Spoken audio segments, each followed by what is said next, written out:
Hey, welcome back to Everyday Jesus. My name is Derek. Thank you so much for joining me again today. Today we're going to kind of ride on the coattails of yesterday. Yesterday we talked a little bit about money and just where our hearts are. And so we're going to read a little bit more from the book of Matthew. In chapter 6, actually before the section we read yesterday, a little bit earlier than that, Jesus talks about money and talks specifically about giving. He says, "Beware of practicing your righteousness before other people in order to be seen by them, for then you will have no reward from your Father who's in heaven. So when you give to the needy, sound no trumpet before you, as the hypocrites do in the synagogues and in the streets, that they may be praised by others. Truly I say to you, they have received their reward. But when you give to the needy, do not let your left hand know what your right hand is doing, so that your giving may be in secret, and your Father who sees in secret will reward you." And once again, as usually, there's a lot going on there, and there's a lot that we can take from that. But the first thing I think you can see is that he doesn't necessarily command us to give. He assumes that we will. He says, "When you give to the needy." So Jesus is assuming that, hey, if you're following me, if you're laying down everything for me, you'll give to the needy. But we also know that people that don't follow Jesus give to charity, give to good things, give to people on the street, give to those in need. It's a part of human nature, I think, to have compassion on people. But we also know, I'm sure you can think of several businesses and things like that who usually when we give to the needy or give to charity, we get something in return, right? We get our name as a sponsor, or we get to put a picture on the wall to say, look what we give to. And there's a real way in which sometimes we give for what we get. We all know a lot of the best ad campaigns are the best things online where you're trying to give. A lot of times we're giving to something because we get recognition, or we get a prize, or we get some good feeling.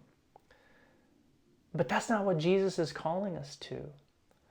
He's saying, give so that you can please your Father in heaven, but also, I think, out of compassion for the poor or the needy or a worthy cause.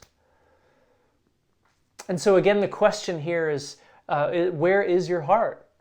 Is your heart really just giving to look good so that you can attain some notoriety or some attention?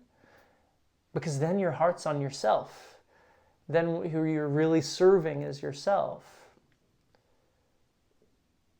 Or do you think it's still worth giving to need or to good causes, even if no one sees you? Because then your heart belongs to the Father. Your giving is for what you're giving to, but also to glorify God. And he talks a little bit about rewards in heaven here, and we don't really know all of what that means, but we do know, as he says later, like we talked about yesterday, we do know that he calls us to store up treasure in heaven. Whatever that means, he calls us to do that. And a lot of that is by doing things like this for the sake of what they are and for the sake of loving our Father. So often Jesus says, if you love me, you'll obey me. So really, obeying Jesus is an act of loving him. And we know in human relationships, as we love one another, we get a lot. In a way, we're storing up love and relationship, and we know love and relationships can grow and blossom into something so much more than they were on day one. So I think that's one thing that he's calling us into, is investing in relationship. Storing up treasure in heaven may be something like investing in a relationship that's going to last not only long term, but for eternity. And that's wild to think about, right?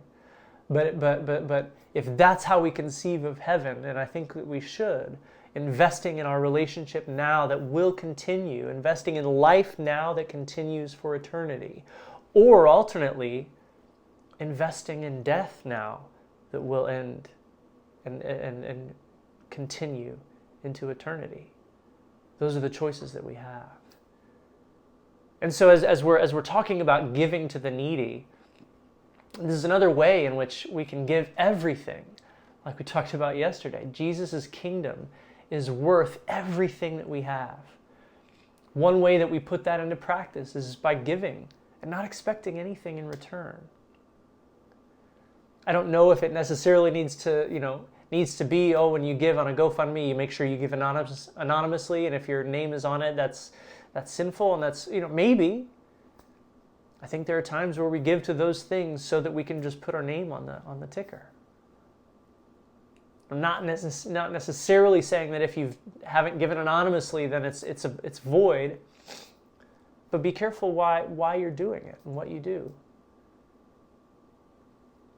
But some of the thrust is, if you're following Jesus, everything that you have is His. So when we see a need, we have someone asking from us that's legitimate. That means, and if Jesus is calling you to give, that means we give freely, give secretly, for that cause, for that person, and to honor and love our Father in heaven. And as I was thinking about this today, there's also, as often there is with Jesus, there's this tension, this kind of almost contradiction. But I think we have to hold some things in balance, because also, and I want to talk more about this in another episode, but also Jesus says at one point, He says, "Let your light shine before others, that they may see your good works and give glory to your Father in heaven." So a lot of this is intention, right? When he talks about giving, he says, "Don't give so that you may be seen." It doesn't mean that if you happen to be seen or someone happens to find out, oh shoot, it's lost. There is a way in which we do what we do as we live as followers of Jesus. That has to be in the open. That has to be out loud, even though there's a lot of it that has to happen in secret and in the stillness and quiet of our room, or in solitude. Because again, the main question is, where is your heart? Are you doing this to be seen, to look good, to be seen as holy and as a good person? Or are you doing this to follow and love your Maker? If we're doing this, if we're following Jesus to love Jesus and to know and mimic and participate in the kingdom activity of our Maker, then that will be out loud. That will be public. That will be seen. But all of that has to be built on things that are unseen.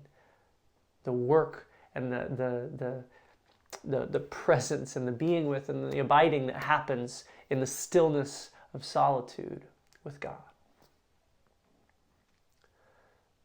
So I encourage you today, give. As we're laying everything down to the service of our King, as you seek to lay everything down to service and the lordship, we see this term in the Bible all the time. Lord, it just means master or king, ruler over me. If I had an earthly king, technically everything that I own is his. I'm just a steward, right? So as we're seeking to do that, treat him Lord, and grow in obedience, and grow in subservience. That's not a popular word in our culture. But as I grow in subservience, it means giving everything, laying everything down to him and under his authority. We naturally have to give and be generous with what we have. Even if you have little. If you think you don't have enough to give. The Lord will bless it, and he will bless you. If you think you have too much and you don't want to give it all, give it all. He's worth it. That doesn't mean go ahead and go sell it all in one day. But that does mean put everything that you have. Look at the kingdom that you have right now. Look at the possessions and the wealth and the resources and finances you have right now and say, Lord, this is yours. You have given it all to me. What do you want me to do with it? How can I use it? How can I bless others? Not in a public way that makes me look good, but in a way that honors you and that brings your life into the world. And in a way that unavoidably, even though I don't necessarily intend to or do it for the purpose of, but will be seen and give you glory. These are strange things if you're just wading in to following Jesus. But this is here. This is what Jesus calls us into. So even if you're at the beginning and you don't know, you're kind of trying to learn from Jesus and being open to that, that's amazing. Please continue. Take some of these hard things and maybe sit with them for a while. Maybe put it on the shelf and deal with it later. Maybe you're not ready to give up some of the authority over your wealth, your resources. Jesus does demand that of you, but if you need a minute, be honest with him about the struggles that you have. But this is something that he touches on again and again. We cannot serve both God and money. If I can't give freely, maybe I'm serving my money and ultimately serving myself. So if it's hard for you to give today, if it's hard for you to even think about putting everything that you have under his authority, be honest with him about that today. Just say, God, I don't know that I can do that. Help me do that. So that I can see the life that you have for me. Help me through the pain and the struggle to do it. And it's going to mean some change in habits and attitudes and what we buy, what we spend money on, what we spend time on. Jesus wants authority over all these things, and that can be too much to bear at first. But there's so much more on the other side. So give. Find one opportunity, one little thing, somebody that's needy. Don't talk yourself out of it. Just give freely. And lay that before the Lord and say, this is a start. And the more that you give to the Lord, the more of your heart and the more of your life that you give to Jesus, the more alive you will become. Bless you, and I'll see you tomorrow.